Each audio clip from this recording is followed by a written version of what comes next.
Mukolo taligenda mu ggulu. Mukolo tagenda kulinnya mu ggulu naye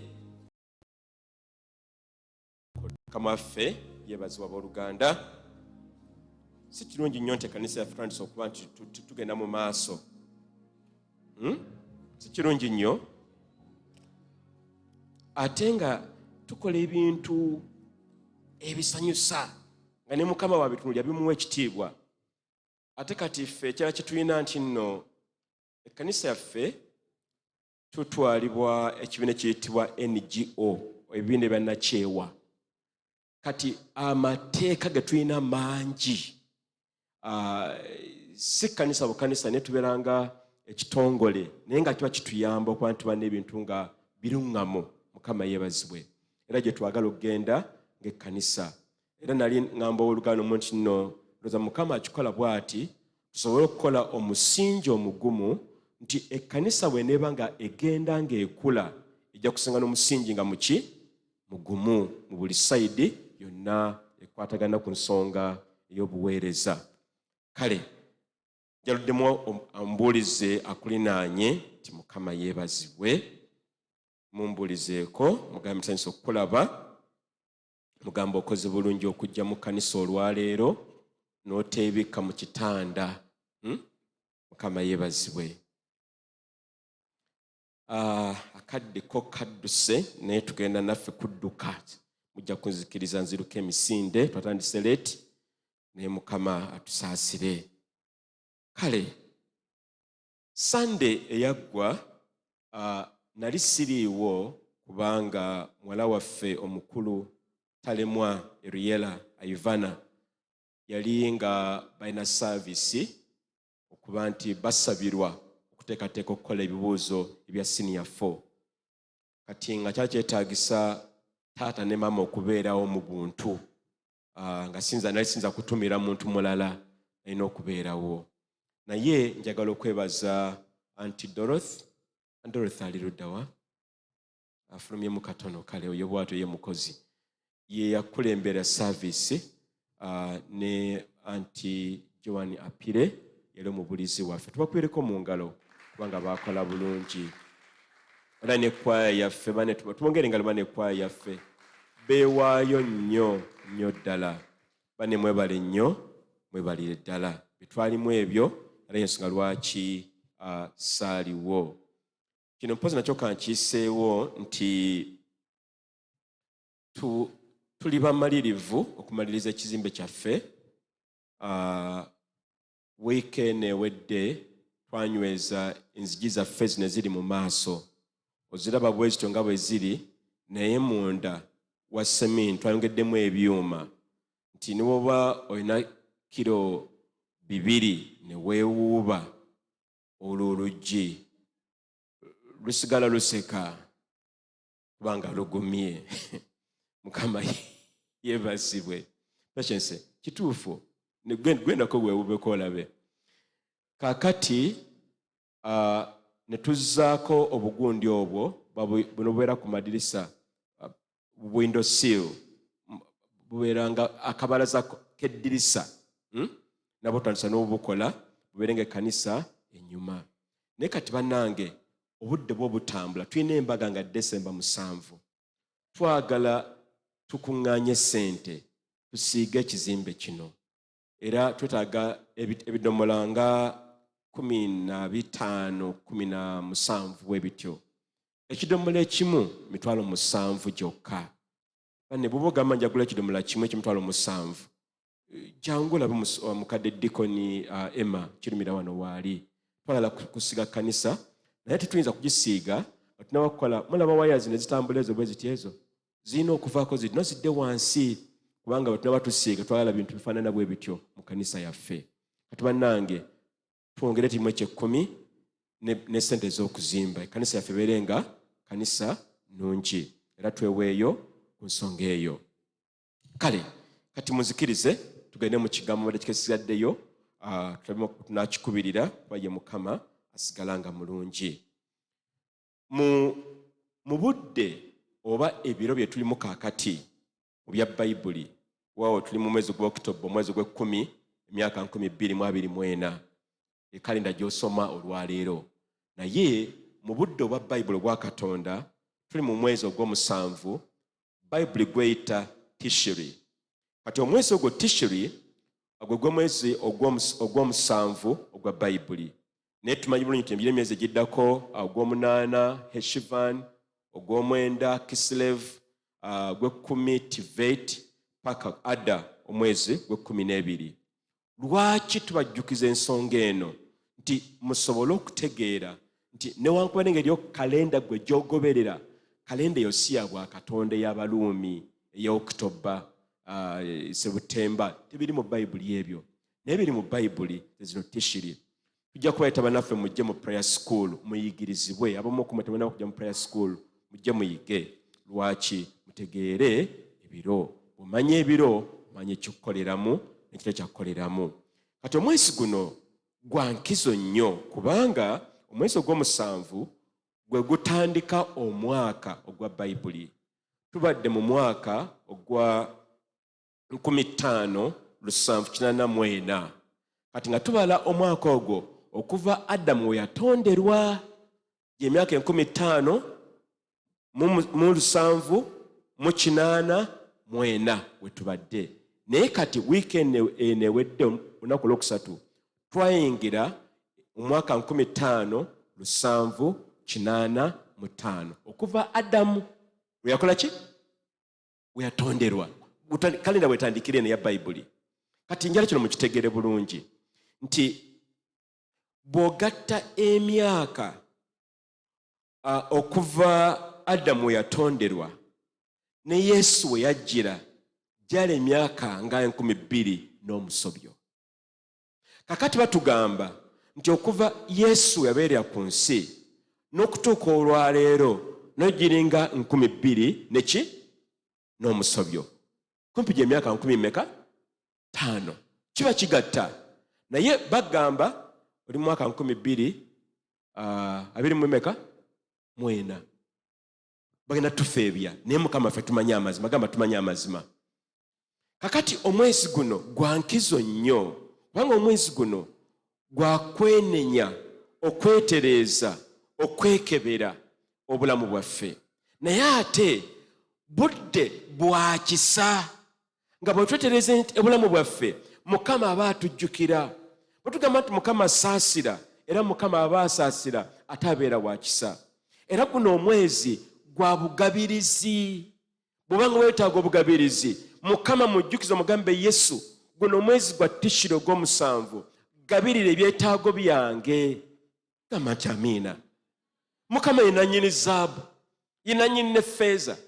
Era bano kino kankibabuulire kijja kuba kya nnaku nnyo tugende mu ggulu Mukama tumubuuza akaana n'akataano lwaki nabonaabona, lwaki saliranga kyaggulo. Mukama agamba ebyawandiikibwa byali bwebiri, nze nabikuwa ng'ebisuubizo gwe tuwanzikiriza. Kuba Mukama yitasobya. Kati tusabe Mukama mu budde obutuufu bwennyini obwo bwatuteddewo olwaleero omwezi guno ogwa Tishri. Era guno omwezi gwa kubala bibala. Vaako ebibala owooluganda. Kiki kino gye kikuvaamu? Ebibala ebirungi Mukama ebagala byo nga bikuvaako gwe nange. Bayibuli egamba mu kitabo ky'olubereberye 1:22 yagamba Adamu nti mubeeveeko ebibala, be fruitful and multiply. Kati Mukama agala gwe nange oveeko ebibala ebyo mu mwezi guno ogwa Tishri.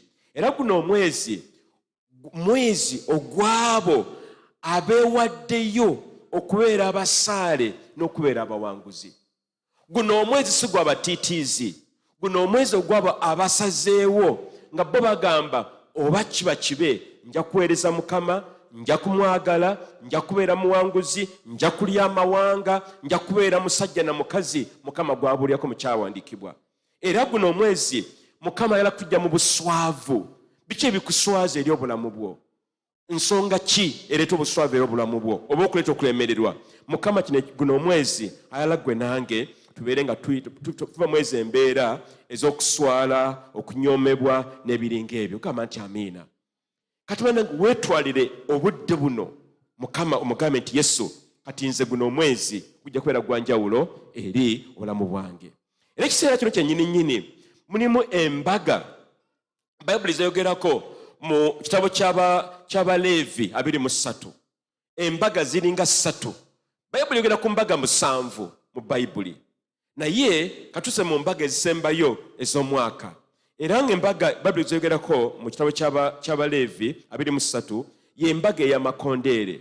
Embaga eno yaliwo ku lunaku olwokusatu n'okumanya temwamanya n'engabo ekiro bwe kyali obutamanya bubi era tebukutaasa okiringa omusagala okukwata n'ogamba zisome nabadde sitegedde olugendo gamba twategedde kiyinza okukutaasa obutamanya tekikutaasa naye embaga yaliwo era kakati tuli mu nnaku 10 ez'okwenenya n'okudda eri Katonda n'okwetereeza.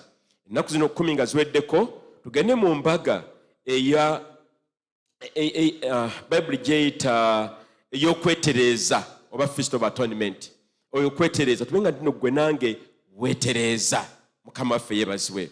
Era embaga egy'okusembayo gye tuyita Feast of Tabernacles y'embaga ey'ensiisira. Mu Luganda bwe giyita embaga ey'ensiisira. Lwaki twogera ebintu bino? Kubanga biri mu Bayibuli. Bannange kino kankyogere kaati ne bw'ononkuba amayinja kiri weewaawo.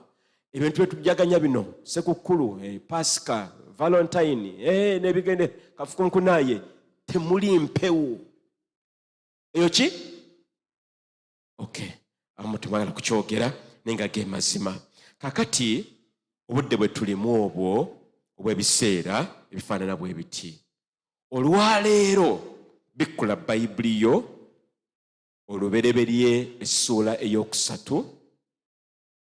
Tugenda okuyiga ku kanisa eno mu Bayibuli eyitibwa ekkanisa ey'omu Saadi. Mu Luzungu eyitibwa Sardis.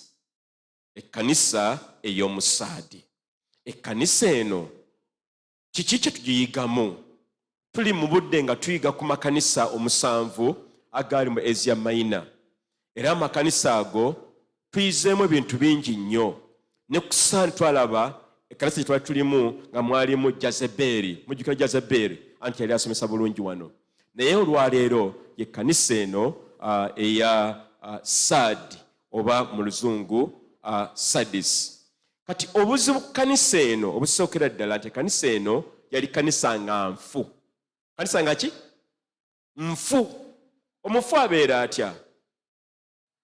Omufu oyinza omufumbira y'akawunga n'omukolewo ekifi ky'embizzi kiba kimuyamba. Lwaki? Mufu.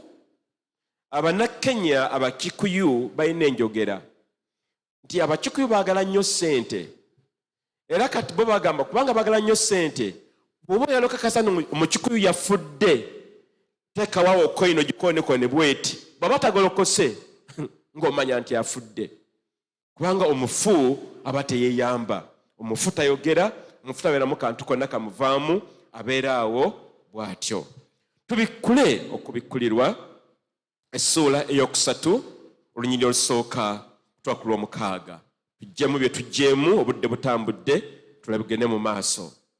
Ebbaluwa eyawandiikibwa ab'omu kkanisa ya Saadi eri malayika ow'ekkanisa ey'omu Saadi wandiika nti bw'ati bw'ayogera oyo alina omwoyo omusanvu egya Katonda n'emmunyeenye omusanvu nti manyi ebikolwa byo ng'olina erinnya eriraga nti oli mulamu songa ki? Oli muki? Oli mufu. Olina ebigambo ebiraga naye oli mufu. Nja kiddamu tugenda mu maaso. Tugende mu maaso tumalirize. Olwokubiri lugambo bwe luti, kale weegendereze onyweze ebikyasigaddewo ebitannafa, kubanga mu byokola sinnalabamu by'otuukiriza mu maaso ga Katonda. Katonda wange, kale jjukira bye wayigirizibwa ne bye wawulira obikwate era weenenye. Bw'oteegendereze ndijja mangu nga omubbi, so tolimanya ssaawa gye ndijjiramu gy'oli.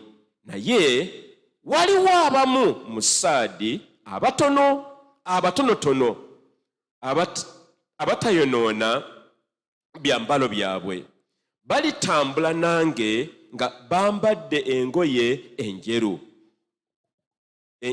enjeru kubanga basaanidde. Na buli awangula aliyambazibwa engoye enjeru nga Baali, era sirisangula linnya lye mu kitabo eky'obulamu, naye ndyatula erinnya lye mu maaso ga Kitange ne bamalayika be nti, oyo muntu wange. Alina amatu awulire Omwoyo ky'agamba ekkanisa ezo. Alina amatu awulire ekyo Omwoyo ky'agamba ekkanisa ezo. Twagamba nti ebyawandiikibwa bino Yesu ye yabiwandiikira amakanisa gano 7. Era nga Yesu buli kkanisa nga ajogerako obulungi bwayo ne n'obunafu bwayo. Era Yesu nga bw'aba ayogera abeera mukakafu bulungi ku nsonga gy'ayogerako, ng'abalaga wawe bagudde n'abalaga kye balina okukola n'okutereeza. Ekirundi kya Yesu ekyo tabanenya bunenya, naye abalaga we bagudde n'abalaga kye balina okukola ekyokutereeza. Naye nga mu byonna mu kutereeza kwonna kwonna amakanisa gano kwabawa kwenenya bibi byabwe. Kitegeeza gwe nange oluganda tubeere basaale nnyo okutereeza obulamu bwaffe. Nabagamba nti essaala 2 Mukama zatayinza gaana kwanukula. Essaala esooka y'ey'okwenenya, n'ey'okubiri kwe kwebaza. Essaala ezo 2 Mukama aziwa ekitiibwa nnyo nga gye nkomeza. Kati n'olwekyo mu nnaku ze tulimu ez'oluvannyuma zino, Mukama akoowola ekkanisa tutereeze embeera zaffe gy'ali, tubeere tukole ekyo Mukama ky'ayagala tukole. Kati Mukama n'agamba nti ekkanisa eno bafu. Nzijukira ekitabo kya Matayo 23:27. Waliwo ekyawandiikibwa Yesu we yakwena ku nsonga eno. Nza kantukeyo nsomewo nawo. Matayo 23 zali ennyiriri 27-28. Olugamba bwe luti, zibasanze mmwe abawandiisi nammwe Abafalisaayo, mulabikanga amalaalo agatemagana kungulu, so nga munda gajjudde amagumba g'abafu n'obuvundu obwa buli ngeri. Yesu agambye nti zibasanze mmwe abawandiisi nammwe Abafalisaayo, mulabikanga amalaalo agatemagana kungulu, so nga munda gajjudde amagumba ag'abafu. Bayibuli egamba nti eno ekkanisa ya Saadi abalinga abalamu, naye nga mazima ddala munda baali bafu. Kakati Yesu nakatiriza mu Matayo 23. Bannange, bameka bali ku malaalo ne bagakola bulungi ne bateeko n'etterazo. Bwenyiga bino jjukira malaalo aga maama wange, twasako butalazo tuteeko n'obumuli, naye nga munda poteya temuli. Bwe tubaza Mukama nti yalokoka. Haleluya. Naye nga mazima ddala temuliimu. Kati eno ekkanisa ya Saadi yalinga erabikanga ekkanisa etemagana. Baali bagagga, sente baali balina, nga byetaago byonna babyetuukiriza. Ekkanisa nga etemagana, nga tayiro nnungi, kapeti nnungi, TV zaalimu eziri, ng'eringa ekkanisa ennamu, balinga abantu balamu, naye nga ye Mukama alaba miwaatwa bafu. Mukama bannanga atuyambe nga tuzimba ekkanisa eno okugiwa ekitiibwa quote and quote. Mukama atuyambe okuzimba buzimbe bw'obuwongole bya kkanisa nga temuli mu kantu. Tubeere ekkanisa ng'eyokya nga twenenya ebibi byaffe, nga tuli batuukirivu, twagala Katonda, tubuulira enjiri. Mukama kyatukwetya olunaku olwaleero. Ekkanisa ya Saadi yalinga erinamu obulamu kungulu naye nga nfu. Bannange nawe njagala bannange okifumiitirizeeko. Muli mu kkanisa musinza mukola bino mukola biki naye nga mwafa dda. Bannange buuza kulinaanye kansubireyo CGFM. Mubuuze twekebere. Twekebere. Twetereze bannange. Kapeti nnungi. Naye emitima giri gitya. Kale eyo kanveeyo. Ate gwe obulamu bwo buli mwakulaba mulokole Mukama yeebazibwe. Mulokole nkulamusizza. Mulokole haleluya. Naye muggwe mulokole oli mulamu oba tunoonye embugo ne keesi. Kubanga oli bw'amala okufa tebamuleta ku mmeeza. Bamuleta ku mmeeza? Bamuteeka wa? Oli wansi mu ttaka. Mukama bannange atuyambe. Bino Yesu byalaba mu kkanisa eno eya Soodi. Bintu bingi mu bulamu bibanganga ebirungi naye nga byafa. Abaliwomera ebikajjo nga nze ekikajjo ekya ggoowa nkyagala nnyo era naye wange gye kiri. Naye olwokiraba nga kinyirira bulungi nnyo kiragala kirimu yero. Ani era kirabyeko ekifaananyi ekikajjo bwe kityo. Kirimu kolwa yero ne green. Nawe n'okissa mu bwoti nawe nonye omutwe nogwambuka waggulu. Olinze supu ava mu kikajjo. Naye olukirwamu bwoti ekyo kyabikabe waboyisinga kiringa nga mpewo. Temulina mujinga yakirya dda. Mukama bannange atuyambe. Gwe nange tuleke okubeera nga ekkanisa eya Soodi. Kati ekisuukira ddala bye tuyiga bw'obanga owandiika nti ekkanisa enfu terina bulamu bwa mwoyo. Ekkanisa enfu terina bulamu bwa mwoyo. Ebeera nfu. Ebeera obwetyo mu linnya. Bayita buyisi nti eno Pentecostal Church. Naye nga temuli kantu. Ekkanisa enfu tebeeramu mwoyo mutukuvu. Tebeeramu butuukirivu. Tebeeramu mazima. Tebeeramu bwenkanya. Ekkanisa enfu eba teyeeyinza wadde n'akatono. Era ekkanisa enfu omulabe Sitaani agiyitamu mangu kubanga nfu. Ekintu ekifu tekiba na maanyi. Omusajja naggwano nga baamusse olinnya ku mutwe naawe kuba baweddemu. Ekkanisa enfu bwe tewebeera. N'oluganda yakkiriza Kristo n'abeerawo nga namujinga yamulya ekibi kyamulya dda bw'atyo bw'abeera. Oluganda totambulira mu kufa mu bulamu bwo bwa Kristo Yesu. Naye Mukama akuyita obeere mulamu weenenye ebibi byo odde ku mulamwa. Mukama waatwagala. Ekkanisa enfu ne Yesu tajagala. Era Yesu Kristo bw'aba akomawo tanonya kkanisa nfu, anonya kkanisa nnamu. Gwe nange Mukama atukoola tubeere ekkanisa ennamu enemuweesa kitiibwa era ekkanisa eyo ejja okumuwa ebyo Mukama by'ayagala. Tuli mu nnaku ez'oluvannyuma nga amakanisa mangi gagenda gaggwamu ensa. Era Mukama atukoola gwe nange tubeere ab'enjawulo ennyo okuva ku makanisa ag'ekika ekyo. Lwaki? Amakanisa ag'ekika ekyo gagenda kulinnya mu bwakabaka bwa Katonda. Bayibuli egamba bw'eti mu Timoseewo ekyokubiri essula eyokusatu olunyiriri lwokuna paka ku lw'omusanvu ng'ayogera ku bantu abo mu nnaku ez'oluvannyuma embeera ze bagenda okubeeramu. Era kyannaku nnyo nti amakanisa ago bannange geeyongedde obungi ag'ekika ekyo. Juzi twalaba ku mutimbagano nga omusumba ali ku katuuti wano waggulu. Ng'omanyi kyakola? Mu lujjudde lw'abantu manyi kyakola?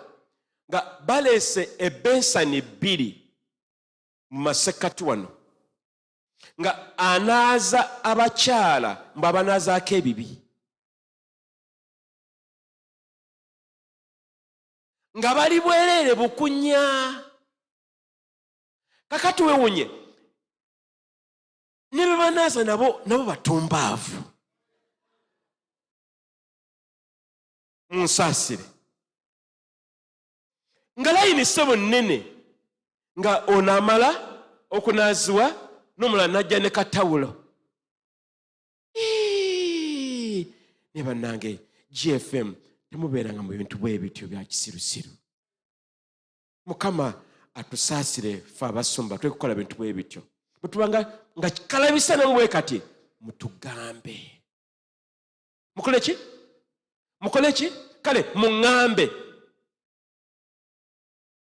Abakyala era nga balaga ne parking wali motoka za bezi baleswa bweri wali naye nga bazembo okubanaazaako ebibi kubanga omusumba bishop apostle abagambye bajja okubanaazaako ebibi.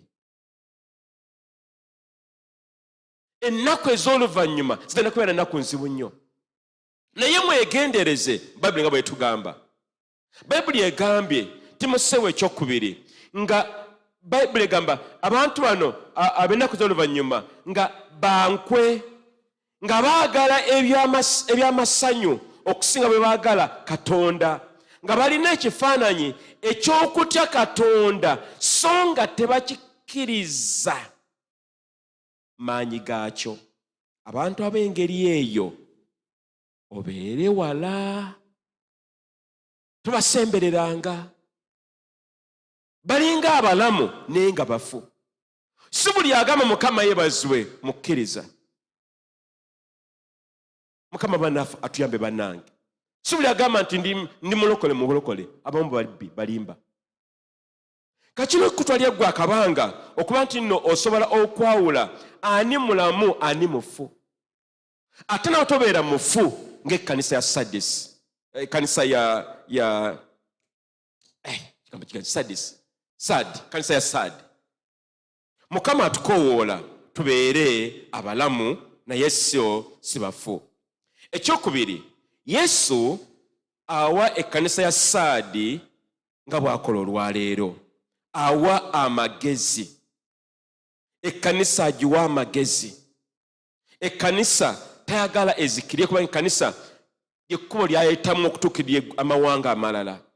Era Bayibuli kyeva egambye olunya lwokubiri mu lubereberye essula eyokusatu olubereberye olunya lwokubiri, Bayibuli egambye bweti nti kale weegendereze onyweze ebikyasigaddewo ebitannafa. Atwadde amagezi. Mukama atugamba twegendereze. Beera mwegendereze. Tomala gasaalimbala ngenda bino ngendako neeno bampe ku mafuta oba noonya bino ngenzeko eno mu overnight. Bakwita mu overnight mu GFM tolabika na kulabika. Kati niyo gy'ogenze gy'ojja okusanga amagunju. Manye eggunju. Eggunju kasolo kali awo kalinga kakamuje. Kalya nkoko. Kakola bwe kati. Kagenda ne keekweka mu nsiko bwe kati. Kati emabega waayo ne kalekayo emabega wamyufu walinga binyeebwa. Olide? Kaakano enkoko ejja ebojjabojja musomo yenoonya kyakulya. Bwe mala n'ebojjako bade pap ng'efuka kyaggulo. Kyaggulo. Ne sitaani bw'atyo bw'akola. Bannange ennaku z'oluvannyuma tubeere beegendereza nnyo. Yesu atuwa amagezi nti tuyimuke tuve mu kwebaka tunyweze ebyo ebisigaddewo. Nyweza okusabako. Nyweza okusiba oluganda. Nyweza okwenenya. Tambulya mu butuukirivu. Tereeza ensonga eno ez'oluganda liboba nga yakusobyako oba wamusobya weenenye otereeze. Tetumanyirirwa Yesu lw'anajja n'enjala atusange nga tuli beteefuteefu. Ffe twatujja kubuulira njiri mu tunoonya ssente. Twali tulina emirimu gyaffe gy'aba tukola. Dikoni si kyekyo. Tulina emirimu gyaffe naka tukyakola. Ffe kyatuleeta kubuulira njiri tugende mu ggulu tulabe Katonda. Ffe kuba n'abasoma abagamba basimu kanisa mu bizinesi, ffe bisibe tulimu. Twalakwetereza mitima gyaffe tugende mu ggulu. Bale enjala mu kibalemu nga olunaku luli lutuuse okugenda mu ggulu. Ne tuyimuka ffenna. Ne tuuka mu ggulu mu bbanga. Nga lwa brother Stephen ali wali. Patience ali wali ngolaba Tendo ayimusize emikono tuli mu ggala olaba Elijah agamba haleluya antidora nga tuli aba GFM tukoza akakukulu akaffe Mukama ffe yebazibwe kyetunoonye ekyo okugamba nti no twagala omusumba w'abavubuka twagala asika abavubuka abanywa enjaga bajje balabe Katonda bakkirize Kristo omulokozi waabwe baleke genda mu geyeena Mukama ffe yebazibwe ekkanisa ya Sadusi Mukama n'agiwa amagezi ekyokuyiga ekyokusatu kira kitulaba nti Yesu ajjukiza ekkanisa ya Saadi nga naffe watujugiza olwaleero okutereeza ebyasoba biki mu bulamu bwo ebikyagaanye lugambo mpalana malala kwegulumiza lulembe butakola kiki Mukama atugamba tutereeze buli kimu ekisaanidde okutereezebwa kubanga bwe tutakikola ekyo Yesu agamba ajja tubonereza era tukuba emiggo mingi ekyokuna Yesu ayogera ku ebibala ebiva mu butenenya ebibala ebitava mu butenenya bingi ate bibi naye ekyomukisa omubi byonna bigenda mu geyeena ebibala eby'obutenenya okwenenya kulina amaanyi okwenenya kutereeza eri Katonda okwenenya kutuza mu makubo ag'obutuukirivu okwenenya kutulaga wotulina okukoma nogamba Mukama nze sijja kugenda maaso wali nja kukoma wano wembadde olwaleero era Mukama kyatujja gwe nange mu nnaku zino ez'oluvannyuma n'ekyokutaano Yesu amanyi ebirungi byokola era tabibuusa maaso ebirungi byokola Yesu tabibuusa maaso abiraba okwewaayo okwo oba okusalawo okwagala Mukama bw'obanga osoma Bayibuli yo Mukama abaakulaba bw'otambula mu butuukirivu Mukama abaakulaba bw'ogaana okwonoona n'ogamba nedda sijja kwonoona nja kubeera mutukuvu Mukama abaakiraba buli kimu kyokola Mukama abaakiraba era nze ekyo zino weeks kinzizaamu nnyo amaanyi nnyo okuba nti Mukama akimanyi kyenkola ekirungi takibuusa maaso era ebirungi bye tukola biriko empeera gwe wakkiriza mwesigwa takubirayo bw'okola ebirungi naye akuwa birungi bw'okola okwewaayo naye nga yeewaayo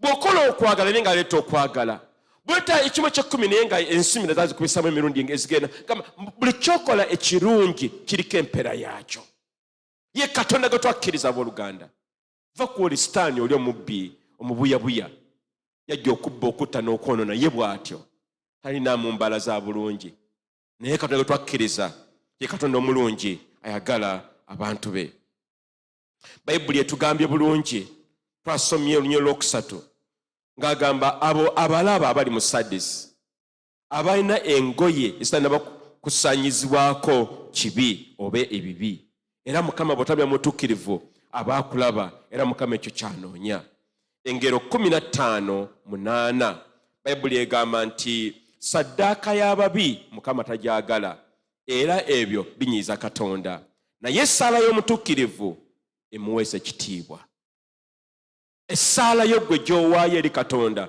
emuweesa ekitiibwa kati bwe tukola ebirungi ebyo Mukama abalaba abatuukirivu abaagala Katonda Zabbuli 33:10-11 Bayibuli egamba nti bingi okubonaabona kw'omubi naye abeesiga Mukama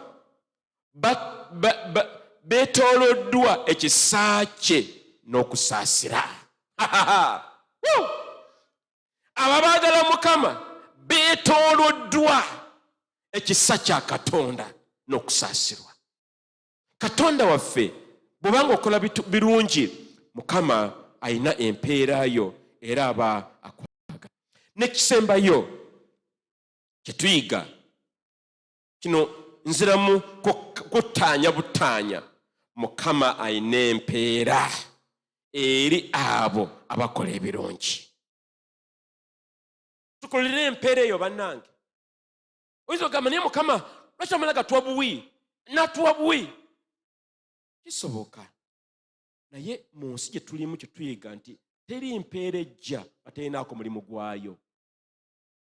Omulimi tayinza kungula byatasize. Bw'oba okkirira ekko lyaffe erigenda wano ekyanja erita ekyanja ku mukono gwa kkono mulaba ebikajja ebirabika obulungi n'amayuuni ne muwogo. Amanyi abirima muganda waffe Grace Mugisha, era njala nnyo omuvubuka oyo tazize mu kanisa olwaleero. Mugisha akeera ku makya bwema nze wano nkeera manyi naganda okubeera omusumba w'olulembe nkeera tulina okukola emirimu gya Mukama. Musanga yatuuse dda naye kati aba alimye ebikajjo, alimye muwogo, alimye n'amatooke. Era juzi eno wiiki ewedde mba ndi awo n'agamba musumba njagala kukuba ku matooke, najjayo ettooke neŋŋamba naye Mugisha kati gompe emmere abaana bono bawaakyo. Neŋŋamba musumba emmere nina nnyingi, amayuuni gali awo, naye ng'otwajjira wano kyali kitoogo nga twali kantu konna. Mukama atuwa empeera emirimu emirungi gye tukola. Omukozi owa gavumenti oba mu kitongole oba wonna wonna afuna omusaala naye tegujja buzi, gujja ng'amaze kukola. Waawo tumanyi bangi mu gavumenti balina emisaala naye nga tebakola, babbi. Naye abalina obuvunaanyizibwa bakola era n'afuna ekyo kyalina okufuna mu kukola okwo kungi. Kikye ŋŋamba nti buli kirungi kyonna ky'okola mu bwakabaka bwa Katonda kirina empeera yaakyo. Era Mukama kyagala tukole ng'ate empeera eno ya mirundi ebiri, empeera wano ku nsi n'empeera egenda okubeera mu ggulu etali ggwaawo. Gamba nti amiina. Kuno ku nsi tufuna empeera nnungi olw'okuba Mukama akwagala ogenda n'okola akaviiri. Ndaba abakyala wano bejjera akaviiri kakayitini, eyo mpeera yakukola bulungi. Mukama n'akola empeera n'otula katebe akalungi awaka n'okola kano akalungi kuba Mukama akwagala.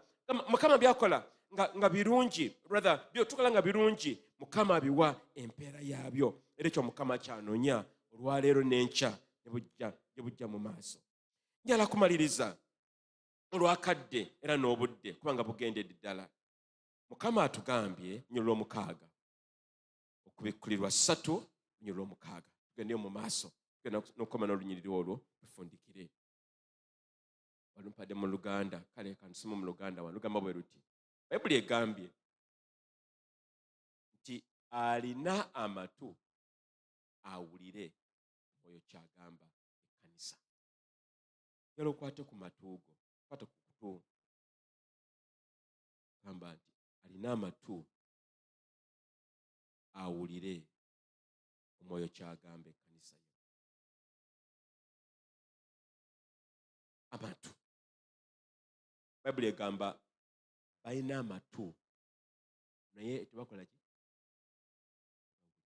Balina amaaso naye kati GFM amatu agaffe alina okuba nga gawulira.